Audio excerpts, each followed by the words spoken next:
This is a tutorial on how someone can sign up for iShare Radio who is not associated with a club and use a radio that's been put on the marketplace.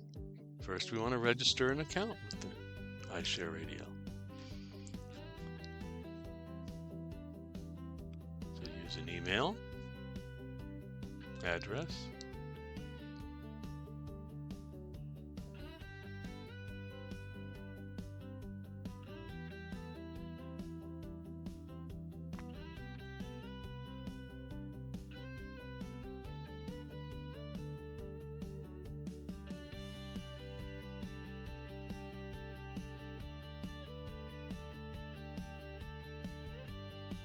and if you plan to transmit, you'll need to have a call sign and license class and location, country.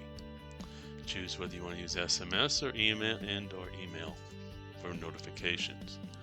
Now wait for the verification code to come into your email. Double check your spam folder to make sure it wasn't there. Copy the verification code. Paste it into the website. And you now have an account on iShare Radio. Log into that account.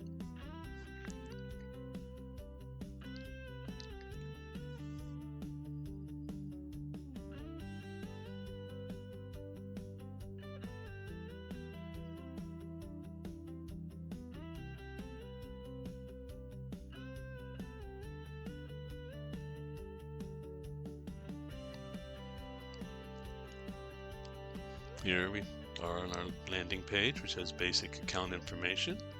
We go to Profile. We can change our avatar if we want to any of these little pictures we have. Just kind of playful, and it's what will show up when people look at your account. Check to make sure your call sign, country, and license are correct.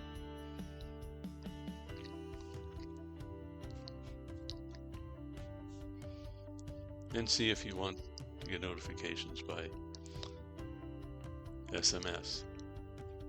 But right now what we need to do is, because we're not associated with any club that's offering their radios for free, we need to buy some credits so we can use radios that might be in the marketplace. So we add some credits to our account. We use the Square system, which is an internationally known secure system.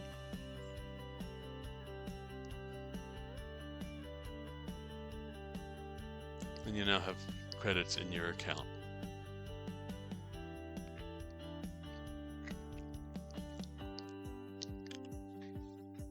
At this point, we need to download the client software. The client software lets you proxy a remote radio to your local network. On Windows, we'll use the Windows version. We'll download the client software and install it.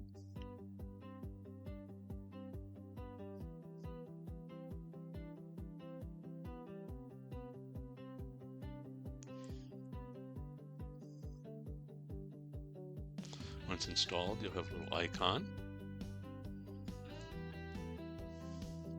And once it's running, you should see something like this. The green star showing it's connected to the back-end server. We now need to associate this client with your account. So we can add the device.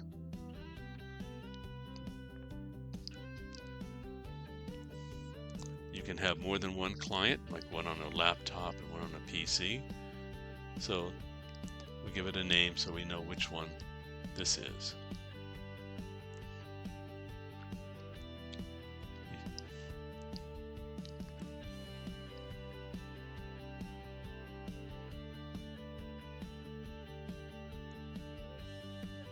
Sometimes you need to refresh the page to get it to show up. There it is. And we see that it's online with the little green button in the far right.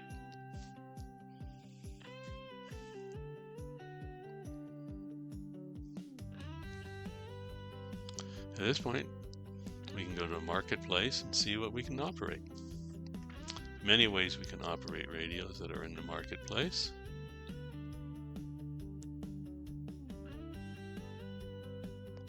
If none are available, wait a little bit and go back. One became available. We can look at it from a point of view of a map, or we can look at it from in use or type. You can see all the different filtering we can use. But if one's available at this point, we can use the selectors and controls up there to see the details of the offering, and the cost, and the use, and where the radio is.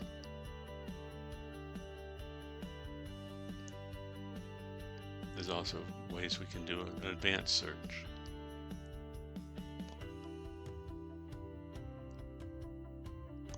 Because it says it's available now, we could connect to the radio right now, or we can schedule time for it in the future.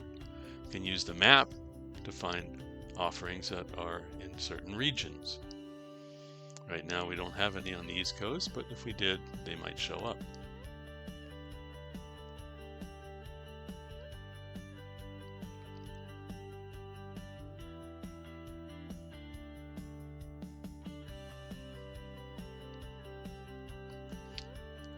For this example, we'll just use the auto connector, or we could schedule. We're going to auto connect, and this will give us 15 minutes on the radio automatically. If we want, we can turn on auto extender, which will give us 15-minute increments at a time, but there's no guarantee that someone won't schedule the radio in front of you. Once you've connected, operate the radio like you would any other, as if the radio was on your network. Here we are running Smart SDR with CAT, and DAX is also there.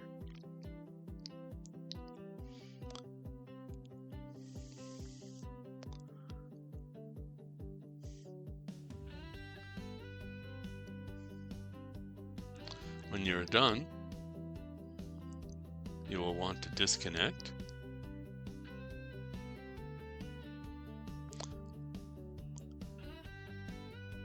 Also, make sure that if you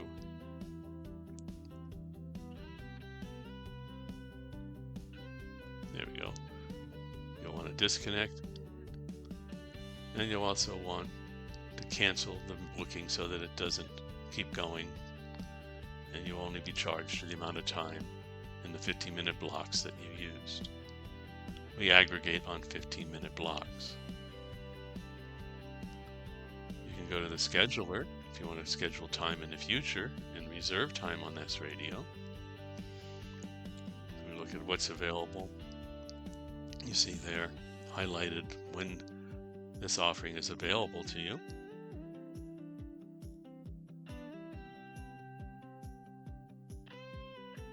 And you can look at it from the month or the week view.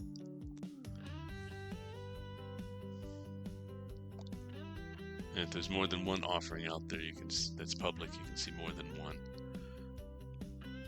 You can see some information about what's been booked so far.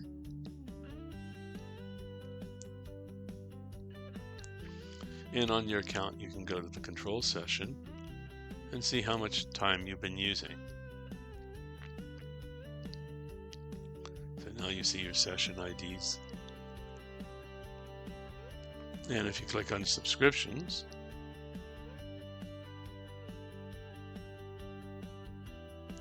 it will show you how much you've been charged.